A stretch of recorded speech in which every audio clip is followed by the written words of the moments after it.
So, can you see me?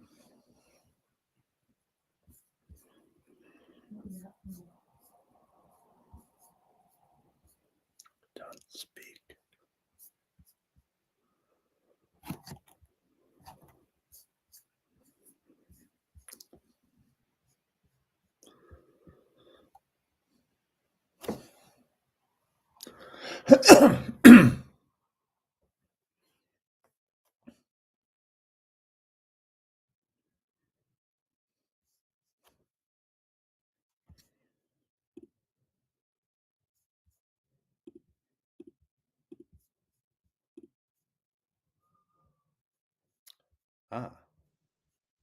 Hello, Chris. I'm obviously going to ask if you can hear me now. We've got people joining on Instagram. Good. Hello, we're just kicking off. I'm just going to wait for a few more of you to join.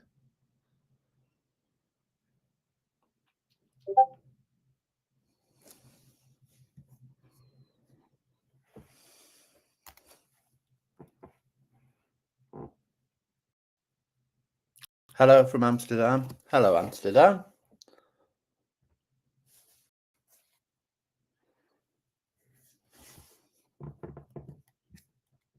Okay.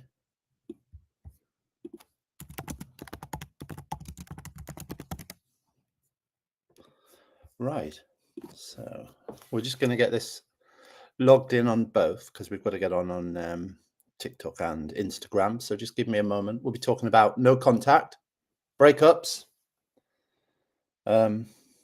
relationship troubles, and usually avoidance as well. That usually pops up. So if you do have a question, please feel free to ask it. And hello, Julie. Nice to see you in here. So I think I'm just having a bit of trouble with the TikTok.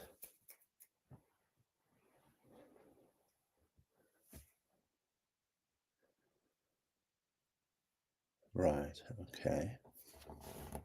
Is that TikTok? You on TikTok? Right.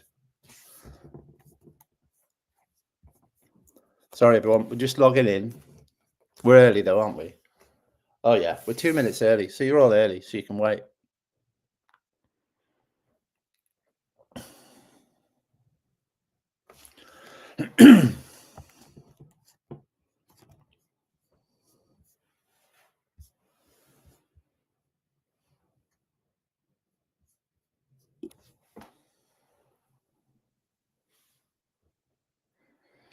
Lovely. Okay, so we've got some TikTok going on as well. Brilliant.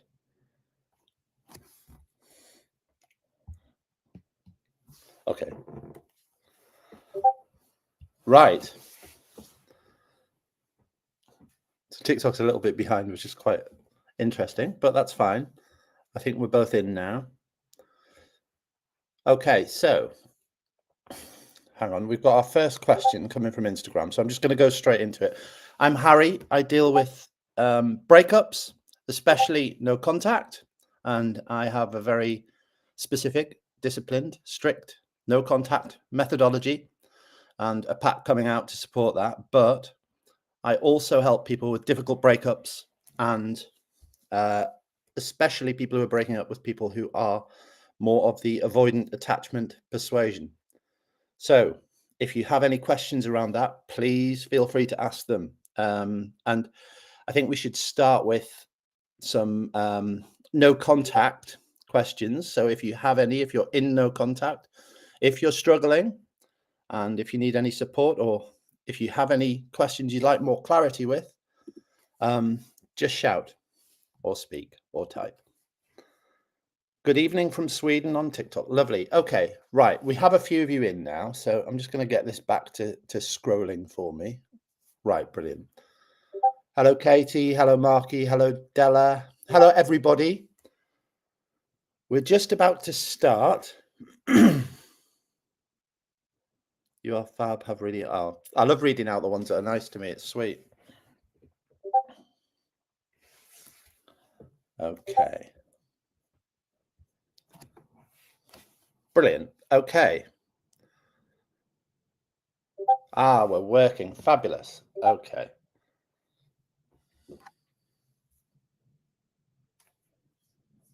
I took a U-turn today as my narc ex was coming towards me on the gym, but that sounds sensible.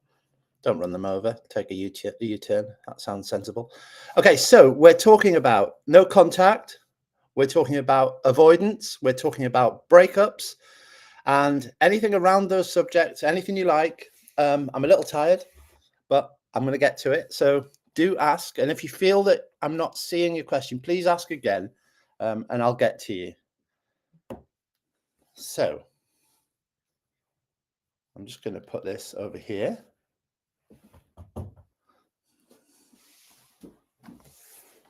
Right. Okay, brilliant.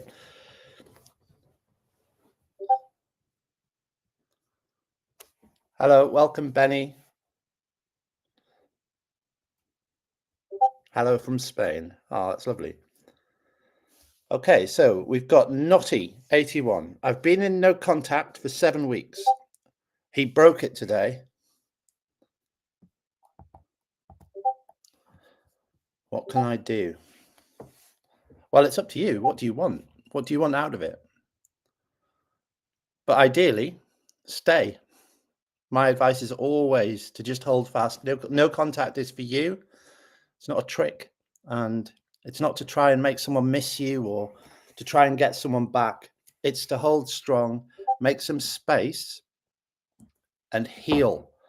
It's basically some time and space for yourself when you've been through something abusive and difficult. So the answer usually is to keep going.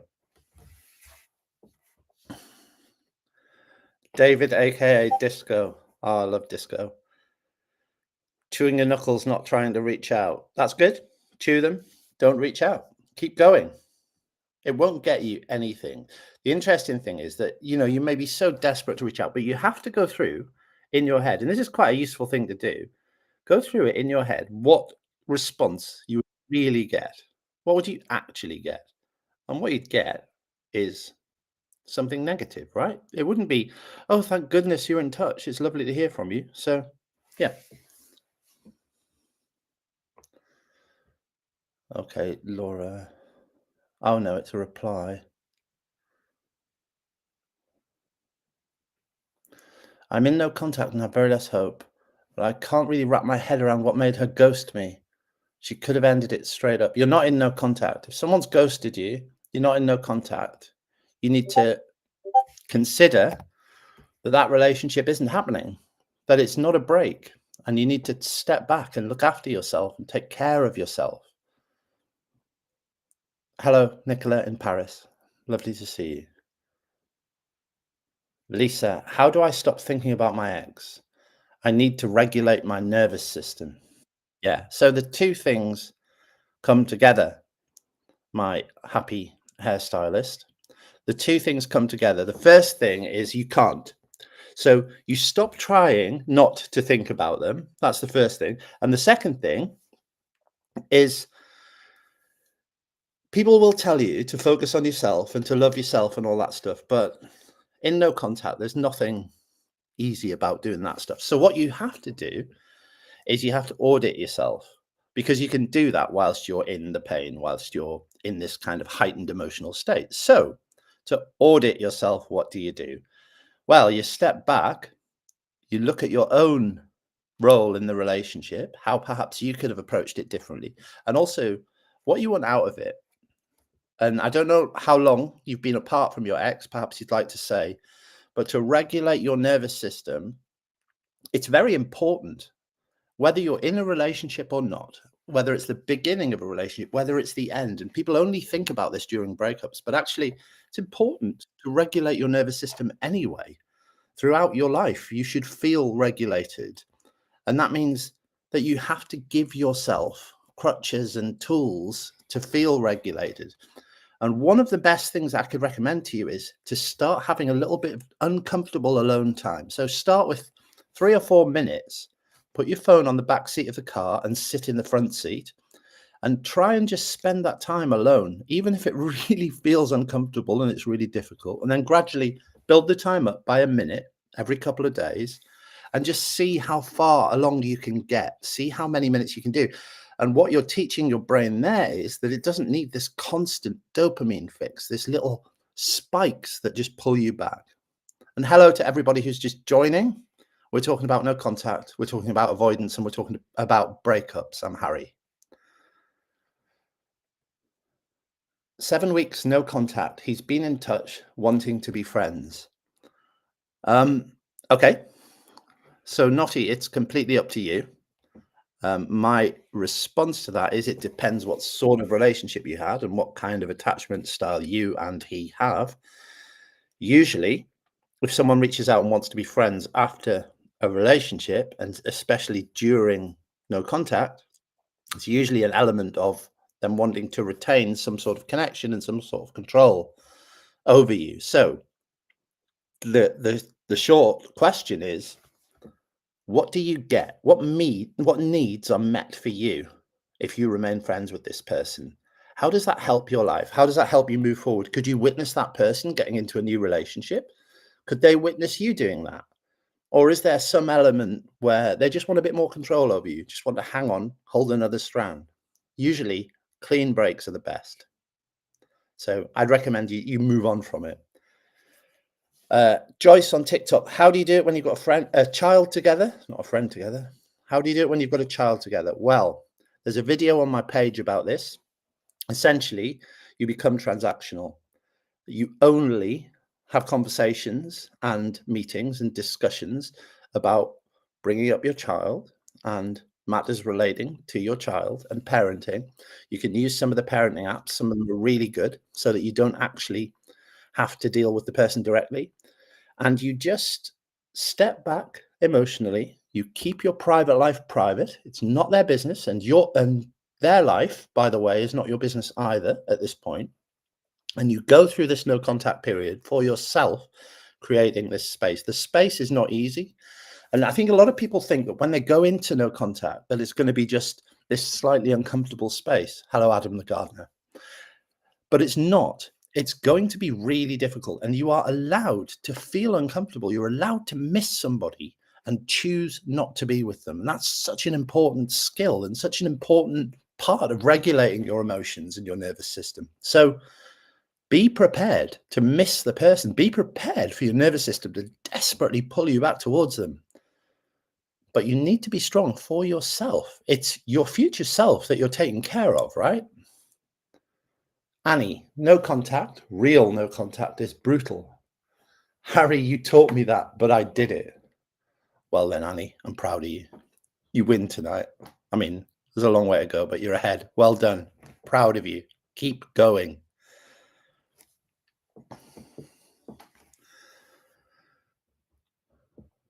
I split with my ex 3 ago. Joe, you need to give me a date after 3, because that could be days or years. Annie, well done, though. Yes, I think everyone should be sending hearts to Annie. Moving on from TikTok, is it normal for avoidance to ask you not to block them? I thought it was a strange thing to say. No, it's very, very normal. Avoidance will desperately try every trick in the book to hold on to a little bit of control. Usually, if you block them for a period and then you unblock them because you feel a little bit weaker or even a little bit safer, or maybe you've even moved on to another relationship or you've healed a bit, they usually will pop up again. And it's because you are comfortable control for them. They'll come back to try and control you and see which parts of you they still own. So if an avoidant is asking you not to block them and delete them and move on with your life. People think that I'm too harsh about avoidance. People think that, oh, you're just not confident and secure enough to date them. No, thanks. There's plenty of people who aren't avoidant. Move on. Find one of those. Thank you for your answer. Joyce, you're so welcome. Thanks for coming in. Living life 1549. Been in no contact for 3 months. How do you quit thinking of them so often? There are videos on my TikTok. Have you come from TikTok? Yes, you have. Go through the archive of my videos on TikTok. There are a few.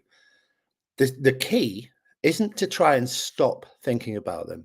The key is to reframe how you think about them. When we break up with people, especially if the relationship's been quite a long or quite a severely, deeply connected relationship, it's very easy to think that you somehow have some kind of onus to forget this person or to erase or delete them from your mind. You can't do that. And the more you try and do that, the less it will work. So you remember them. That's how you forget them. You remember the good stuff. And you don't be afraid to remember that you had love with that person. You had nice times. You had good times. We're all afraid of remembering those because they're the bits that make us sad, right? It's why the love songs have a chorus. Remember the happy bits. That's the key to forgetting people, and reframe the bad bits. So say, yeah, okay, they did that. That means that they're not an awful person, but they're an awful person to date. So I've moved on, and move on with happier memories. And compassion, it's such a shortcut to healing and feeling better. Ich bin, ich bin's die Tina. Guten Abend, Tina, wie geht's? Uh, how to get happy again. Get to know yourself. Honestly, that is the answer. It's not about the self-love nonsense that you'll read about. You do need to love yourself. It's important, but you can't love yourself until you know yourself. And you can't love yourself until you know yourself so well that you learn about the bits of you that are weak or bad or a little bit soft and need a bit of repair. Because then when you rebuild yourself and you take care of yourself and you focus on yourself, then loving yourself is kind of inevitable. You have to love yourself. Thank you for the question.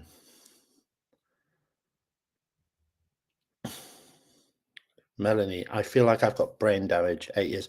You have, yeah. It does damage your brain. It's apparently, if you have an extremely toxic relationship with a traumatic breakup, it does have an effect on your brain, but it repairs. So take the time, step back, heal, and it will repair.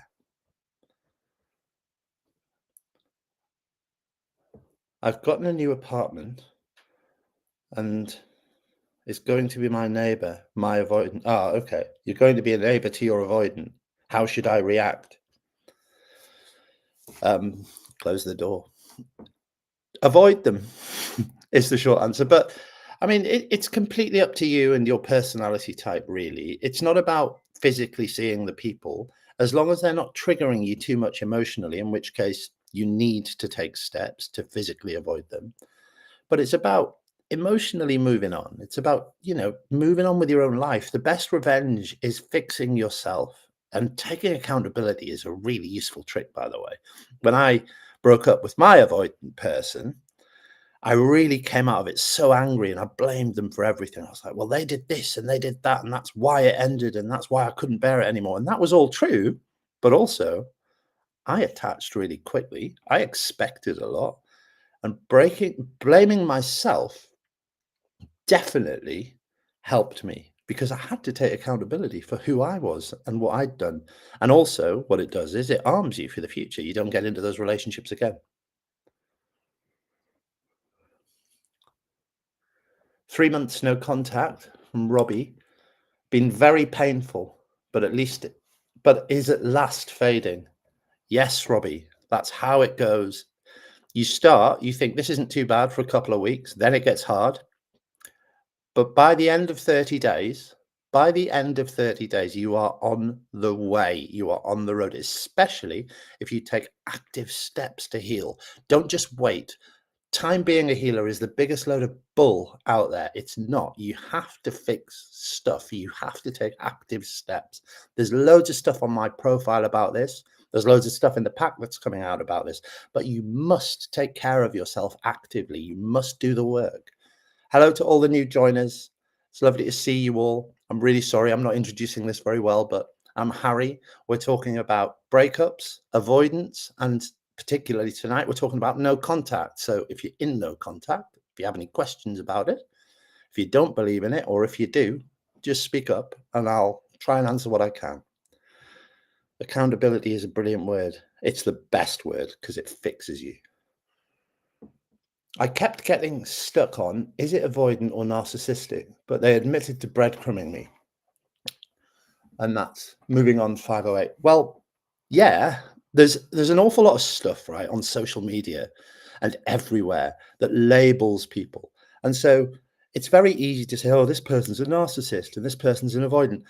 There are very few people out there with narcissistic personality disorder. There are very few, but there are a lot of avoidant people. I think 25% of adults in the UK are supposed to be some kind of on the avoidant spectrum, on the avoidance scale.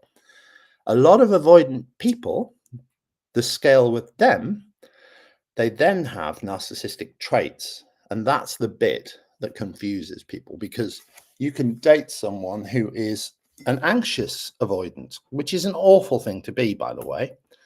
Their emotions, as the emotions grow, they become extremely pressured and uncomfortable, and then they will usually exit the relationship, often in quite a cruel or hurtful way, to protect themselves, because they've learned that big emotions are dangerous things. But don't get stuck on labeling people, because I'm not a psychiatrist or a psychologist.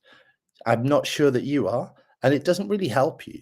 All you need to know is who you are and what actions happened.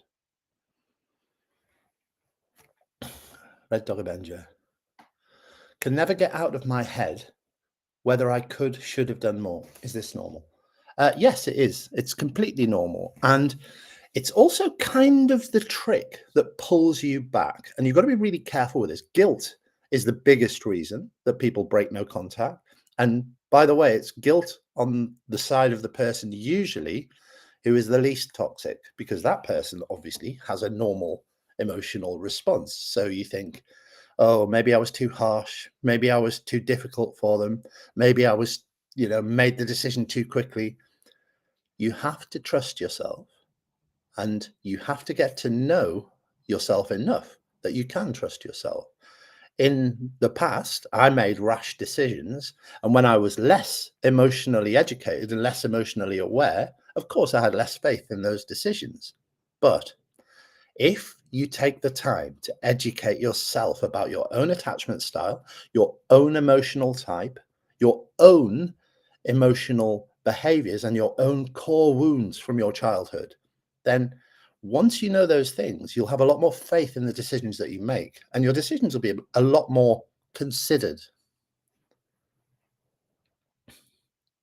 When co-parenting, how do you stop them using children to manipulate? Codependency on purpose, and that's living life. Oh, yeah. I mean, this is an awful one, and obviously it's very common. You can't stop them. The best way to deal with this, and a lot of people are going through this, and I'm sure there'll be lots of people on here who are dealing with it. If somebody is co-parenting with you and they are using the children and they are manipulating you using the children, the way to win is let them do it. And it sounds counterintuitive, and you have to lose a bit first. But the answer always, especially with avoidant people, especially in difficult breakups, the answer is always to let them do it. The let them theory. That's the bit of it that I really do believe. If you let them show everyone who they are, then they have nowhere to go. And if you just continue to do a good job, be a good mum, be a good dad, whichever, and continue being a good parent, then what can they possibly do? How could they possibly undermine you if you're honest and real? And thank you for the question. I do believe, but I'm not strong enough. I have no one. Kirsty, you need to elaborate on that, but I bet you are strong enough. And if you're not, I bet you can make yourself strong enough. Adam the gardener, we were together 11 years. She broke with me 8 months later, and I feel like I'm struggling to move on. I felt guilty, but she didn't seem upset about it at all. Yeah, Adam, that's really hard. I think you have to decide when you come out of a relationship whether or not you carry the other person's guilt as well as your own. because a lot of this stuff, when you break up with somebody and it's a bit toxic, it's very easy as the more emotionally awake person, it's very easy to carry all of the guilt, right? And all of the stress from the breakup. And really, you have to sit down and think, well, how much actually of this do I have to own? And how does this help me? And after that amount of time, I think you need to step back and take care of yourself and find out who you are without a relationship. And that means no dating. That means no sleeping with other people. That means no dating sites. It means no real distractions. Drink less. Don't go out so much. Spend time being lonely. Spend time in the pain and find out who the hell you are without relationships. How do I stop contacting him after 24 years and having two sons, now 18 and 16? Sana, if I'm so sorry if I've mispronounced your name. It looks like a Dutch name. Could you give me a little bit more detail? Um, I don't know if you live together, for example, but let me know.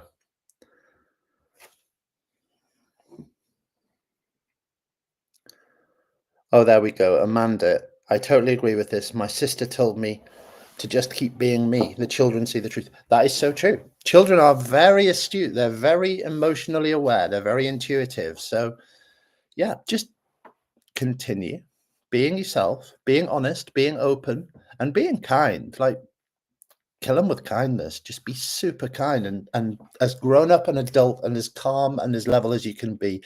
There is a trick, there is a method that people use who are still working with people that they've broken up with. And it's almost this grey rock thing where you deliberately become boring.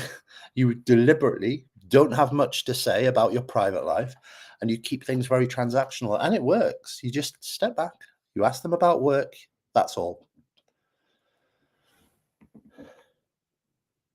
Got dumped 6 months after marriage and 10 years together out of nowhere. I need to find myself. Wow. Okay, that's really hard. And I'm really sorry, I can't even read your name. But yeah, that's very, very difficult. I think I mean, I need more information on it, but you will never have more opportunity to find yourself, unfortunately, in this enormous amount of pain that you're in this really difficult situation that you're in. You're kind of in the best situation to find yourself. And just think of the strength that you have inside you just to get through it. So just keep going, use the pain. 7 weeks no contact, once friends, but still seeing girl he cheated with. Well, not he. That's not really a question, is it? That is, block and delete that person. Get them out of your life. They don't deserve you, surely. Keep up with the great content. Thank you. Can you pronounce your name? Is it Irotsant? Am I being an idiot? Thank you. Elevated mind. Is avoidant even a thing? I think there's no such thing as avoidant. It's just low interest. Yeah. So there is science behind it. And I know why you say that, because quite often if somebody has a relationship with someone who is very avoidant, a lot of people will say, oh, they just didn't like you. You know, they just weren't that into you. But actually, it really is a thing. It's a scientifically proven thing that there are 4 different attachment types. And unfortunately, opposite types tend to attract to each other. So avoidant people, or people who have more avoidant tendencies, tend to find very empathic or very emotional people very attractive, and vice versa.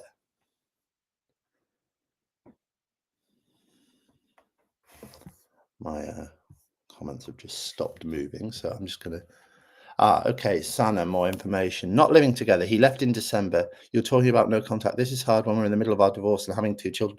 Yes, it is. So for you, Sana, I would Google low contact. I would Google grey rock.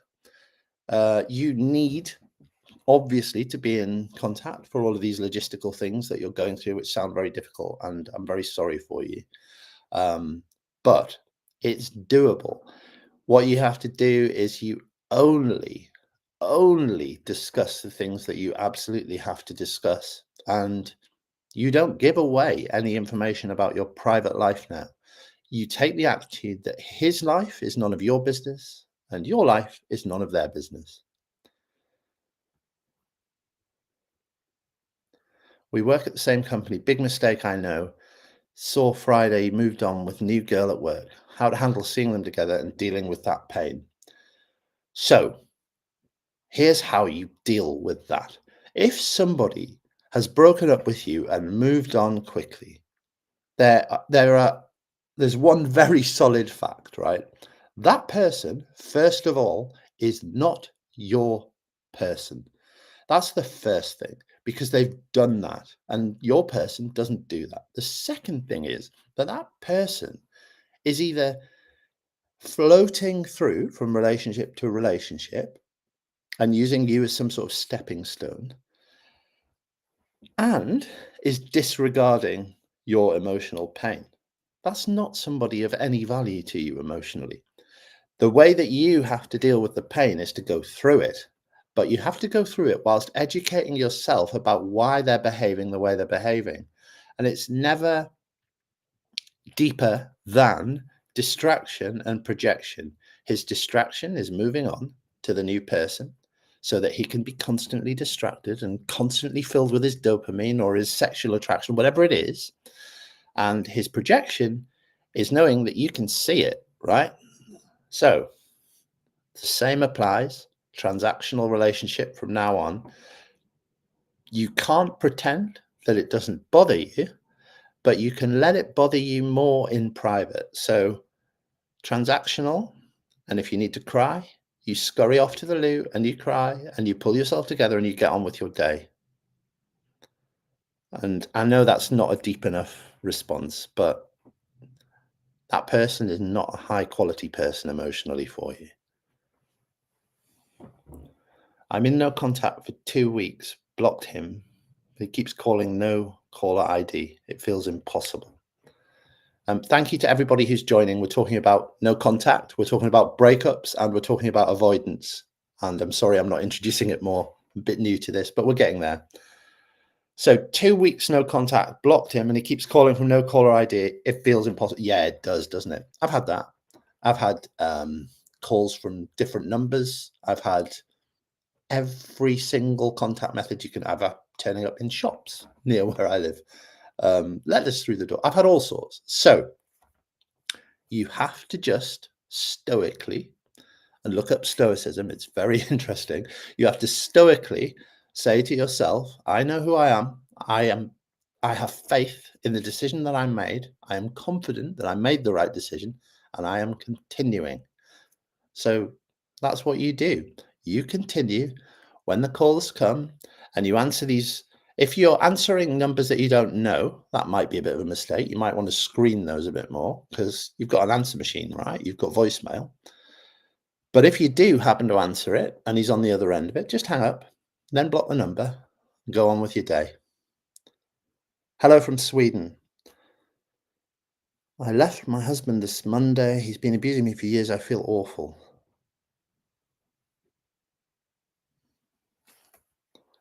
Well, you left, so that's a strong move. You will feel awful because you're breaking a bond, however traumatic and difficult the marriage was. You're breaking that bond and you're stepping into what for you is an unknown. Depending how long you've been married, I don't know how long you've been single in your life, but one question that's quite a useful one to ask yourself is, if you're breaking up with someone, whether it's a short or long relationship that particular breakup's coming from, how long in your life have you been on your own, properly on your own, properly single? No sex, no relationships, single, on your own. And the answer for people who struggle with breakups and relationships is often not long enough. And when people break up from marriages and longer relationships, it's often a bit of it's often the case, excuse me, that person hasn't spent a long time alone. And now you have that It's an unfortunate situation. It's awful. It's very painful and very difficult, but it is an opportunity for you to meet yourself. So do that.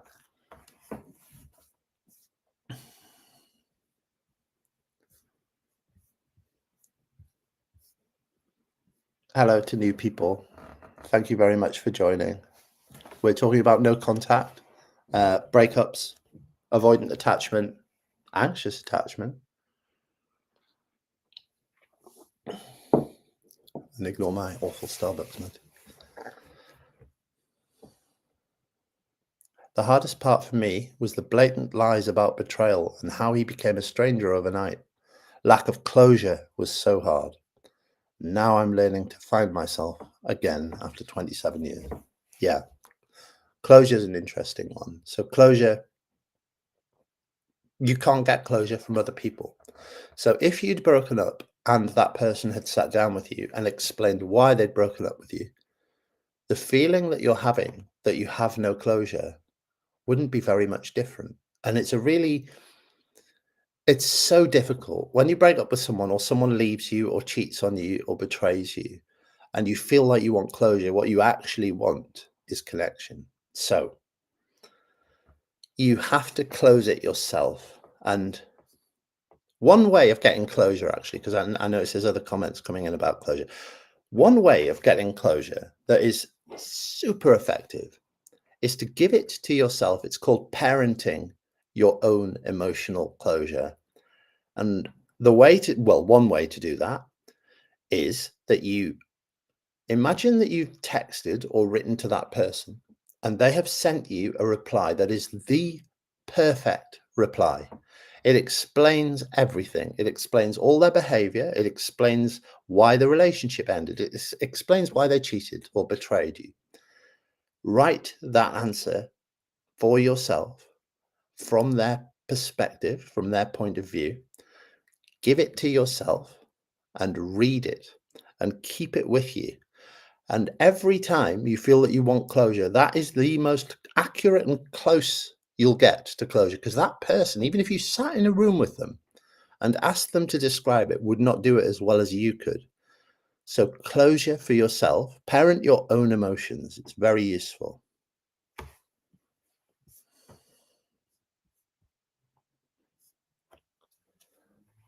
Do you think we can learn to be stoic, or is it something we're born with? Elevated mind. You can learn it. Ask Marcus Aurelius, right? Yeah, you can learn it. I think it's like anything emotional. I think people feel like they carry their core wounds, they carry their core attachment types. And me saying, that avoidance can't change and all that stuff. Avoidance can't change if they're in relationships, but an avoidant who takes the time to step back, spend time single, go to therapy, work on themselves, they can change to some degree, right? I wouldn't date them, but they can change to some degree. So, yes, we can learn to be stoic, in my opinion. We can learn emotionally to be almost anything. In fact, we can learn to be avoidant. And a lot of people who go through avoidant abuse or narcissistic abuse have to do a little check when they come out of those relationships to make sure that they're not becoming avoidant. So, yeah, you've got to be a little bit careful with that one. I hate him for hurting me, but why do I miss him so much? Because you're a normal, regulated human being. Of course you miss him. Of course it hurts. Of course, if you didn't miss him, if it didn't hurt, then it didn't matter, right? But you loved someone deeply, so of course it hurts. Forgive yourself. Nothing wrong with that. Thanks, Harry. Oh, you're very welcome, Matt D. It's lovely to have you here. Thank you for that lovely positive comment. Welcome to anyone who's just joined. We're talking about no contact. We're talking about avoidant attachment types. We're talking about breakups because, it's Sunday night. So why wouldn't we?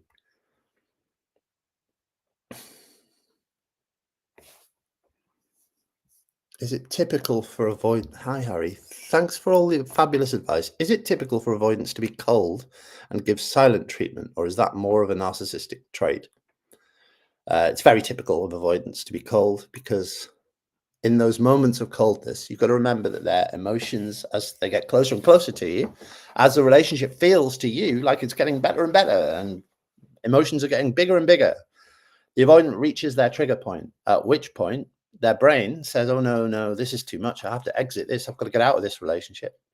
And suddenly everything turns to poop, right? So at that point, their only defense mechanism, because emotionally infantile, they will revert to being extremely cold and silent and cruel, often, in order to try and make you end the relationship.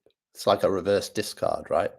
So quite often, an avoidant will cheat to break a relationship. Quite often, an avoidant will deliberately leave a phone lying around so that you can see a message. So, yeah, they will deliberately be cold at the end of a relationship or during a relationship. It's very difficult. RHMJR. I can't read that name. Okay, so find myself bargaining with myself to unblock them, to see if they are thinking about me. Staying no contact. So here's how I deal with that. Go to the mirror. This is a bit weird. Go to the mirror, look in your eyes in the mirror, and say, imagine losing me. See your value, see your worth. Of course, they're thinking about you.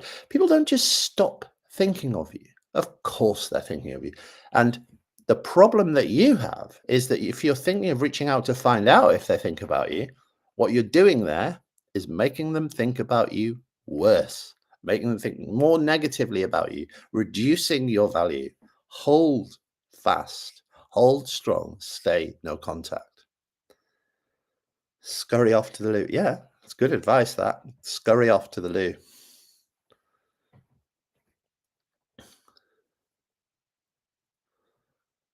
Oh, that's lovely. Thank you very much.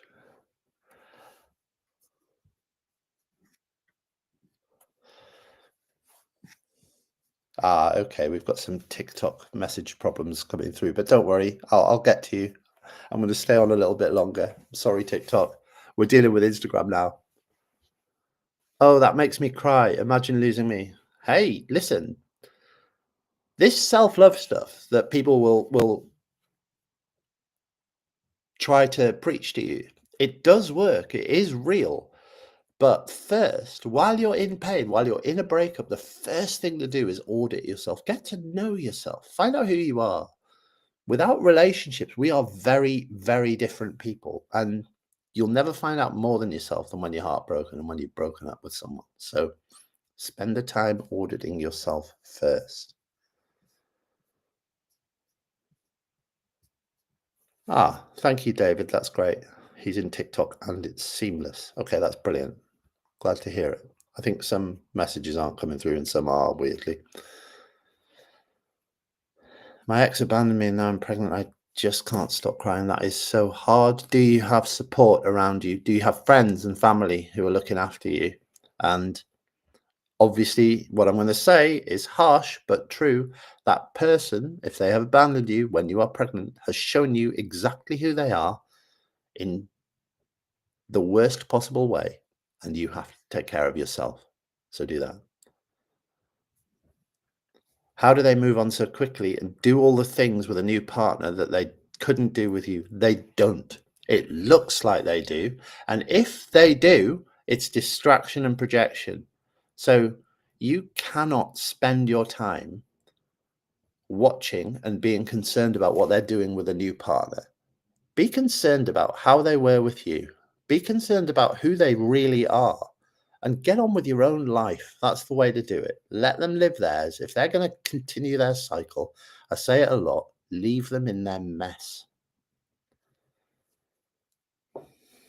What about no contact with heartless adult daughter and her husband? What about it? What would you like to ask?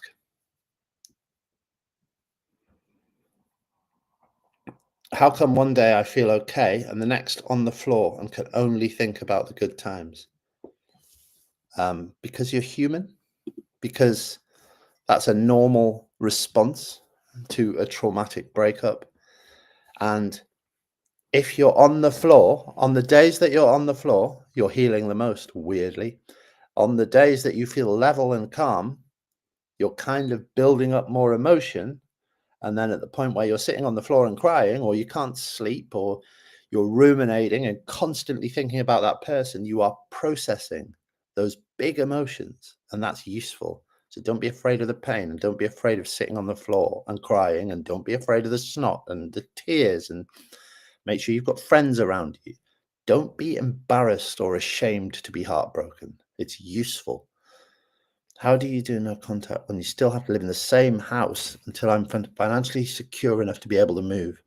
We also have an 8-year-old son together. It's been very difficult. Yeah, that is hard. The solution to that is Grey Rock.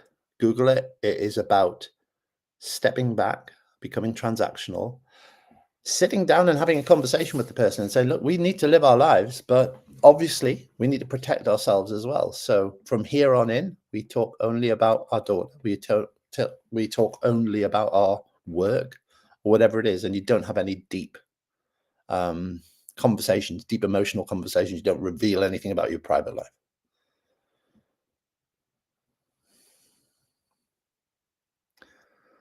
He abandoned his 3 sons with autism, yet works with autistic children. With his new young girlfriend getting his gratification, it doesn't bother with his own. I can't help but miss him. Read what you just said, Wednesday Charm. Read that, then sit down with a bit of paper and write at the top of that bit of paper, list of ideal traits in a partner for me. And write that down and look at how ridiculous that sounds. That person, I mean, it's a common trait for somebody avoidant. It's a common trait to be awful at home, to be not the best parent, and yet to look incredible on social media and outwardly, because they create a persona and live that persona. So it's a common thing. But write that down. Think about it. What's the difference between auditing oneself and self-love? Auditing comes first. It hurts a lot. Self-love kind of heals. It's about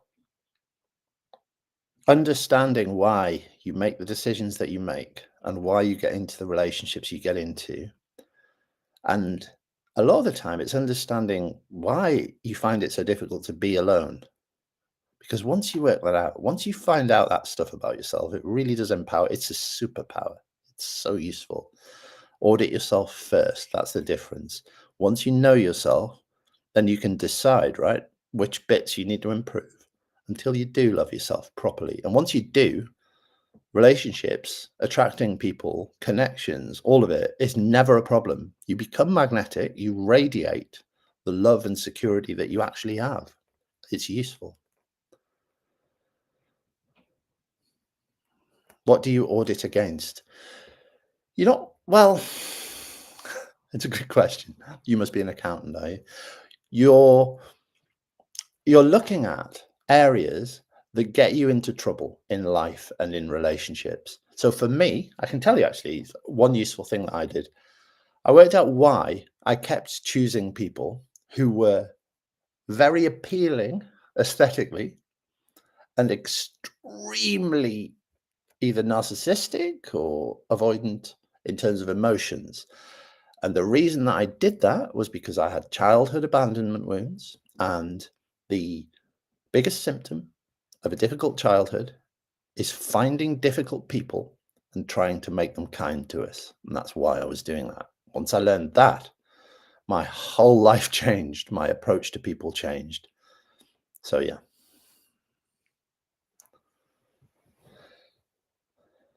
Still in disbelief. My partner of 7 years had an affair 6 months before our wedding, and he doesn't want to be with this woman either. So I just wonder, what was the point to ruin our relationship? Katie, that's awful. That is absolutely awful. I'll tell you what's really interesting about that. And obviously it's extremely difficult. What I would say to you is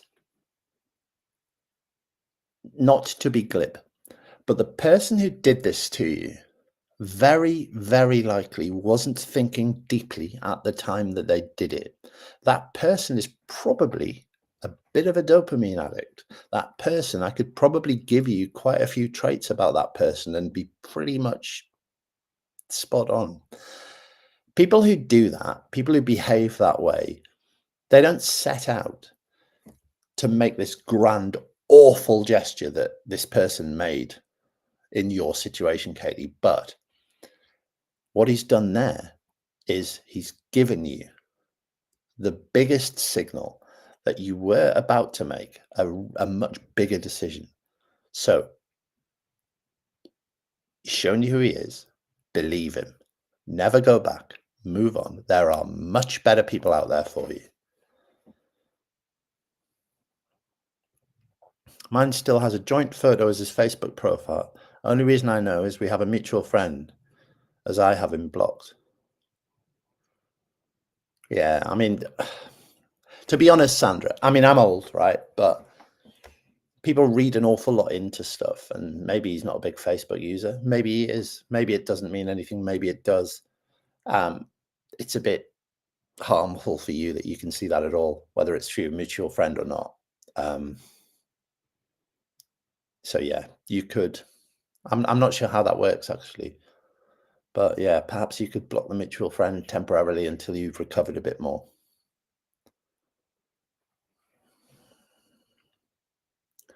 Oh, Angie, I'm so sorry. You said please repeat that, and I missed it. So say it again. It's a year now, and I still feel as hurt as I did the first day. Is that normal? And that's user 289.3. It's so what that is that's what's called a reflective perspective. So you think that you feel as bad as you did the first day. And I'm not undermining or minimizing the pain that you're in and the difficulty that you're in. But the truth is, you don't. You don't feel as bad as you did the first day. You feel awful in a different way. What you need to do is step back and do some work. Welcome to everyone who's joining. We're talking about avoidance, we're talking about breakups, and we're talking about no contact. So, yes, sorry. What you need to do is you need to work out who you are on your own. And until you've met yourself in this pain, it sounds like you might be in that situation that a lot of people get into where you're kind of just waiting, right? You're thinking enough time will pass and this will heal and I'll feel better. But actually, that's not the case. Time does not fix stuff. Time is not a healer. You are the healer. So you need to sit in the pain properly. Make sure you're feeling it all. And if you're not over it after a year, the question isn't, why can't I get over this person? The question is, what part of me has yet to be felt? Which part of my emotional makeup has not felt enough about this breakup? What am I not feeling? Work that out, feel that, and that will really help you.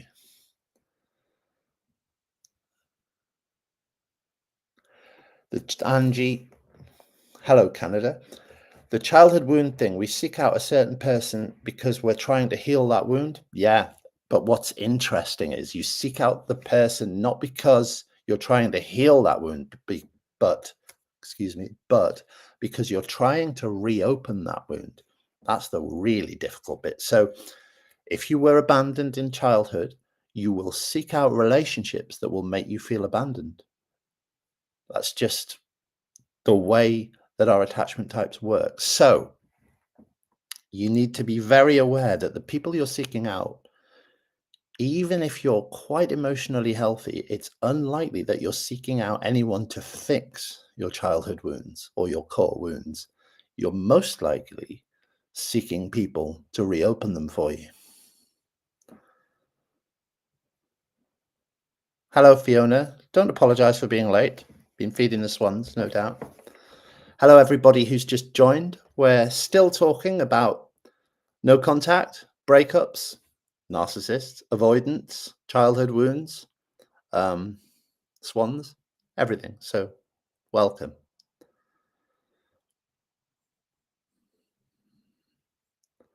Got a big lesson about avoidance. Discarded me out of the blue after a hospital for a vehicle accident. A lot of the time, the discard that happens from an avoidant will come after a big event, whether it's a big emotional event or a romantic event. For example, if you go away for a weekend or something, or you go on a holiday, quite often they'll discard you after that because emotions get high, right? Things feel serious, and then off they go. So yeah, that's why. Reopen wounds. Hello again, Simba. Sorry. Reopen wounds because that's our familiarity. Yes. So the biggest mistake, actually not mistake, that's the wrong word. The biggest pattern that people with core wounds repeat throughout their lives, our lives, because I've done this, is that we will mistake home with love. So quite often the people that we date will remind us of the traumas that we had in our youth, in our childhood, especially in our infancy. If you're abandoned as a kid, or if you had a parent that neglected you, even subtly, you will find a relationship in which you can feel neglected because it feels like home. It feels like you're a kid again. And it's an awful, ironic pattern.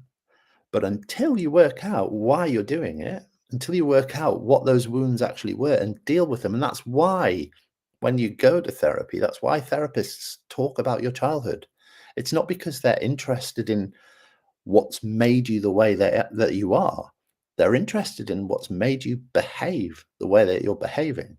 So you will seek out stuff that feels familiar, and familiarity, home, is not love.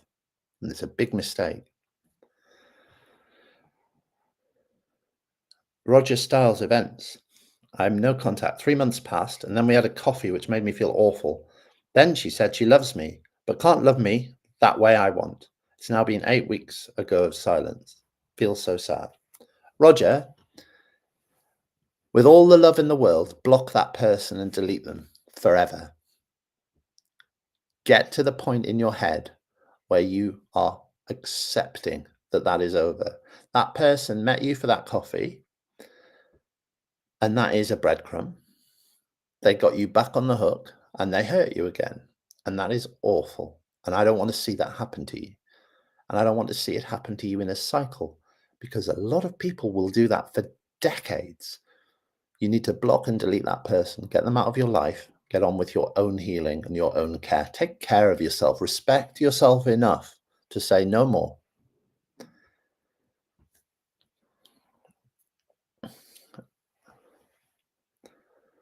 It was me that ended this relationship. I have left, and also me, I am suffering.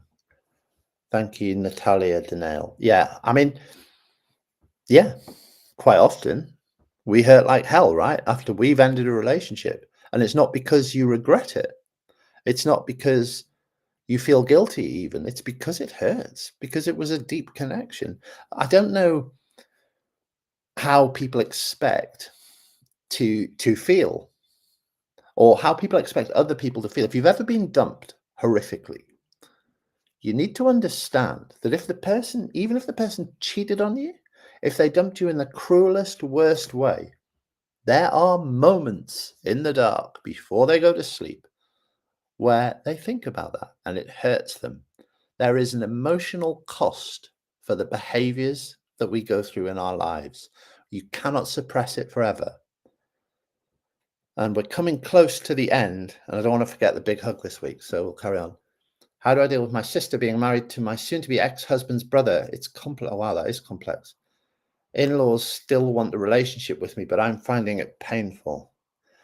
Soon-to-be ex-husband's brother, sister, no contact. That's my answer. I'd need more detail. I'm really sorry. That's complex, and we've got 30 seconds. If that. I'm going to say big hug now. You're very welcome, Natalia, for my presence, of course. I'm just looking. I've got 1 minute 12 left on Instagram and 5 seconds. Big hug to TikTok. Thank you so much for coming on. Take care of yourselves.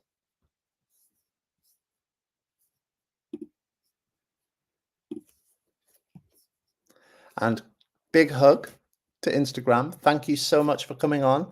I really appreciate you. Go and drop me a follow if you can. I think we're trying to get it up over 10,000. It'd be lovely to be over 10,000 followers. I think we're getting there. It's really going quite quickly. And I really appreciate you all coming on. If you've asked stuff that I haven't got round to, we have a community that's completely free on the website. It's in Discord. There are some wonderful people in there. Everyone's supporting each other.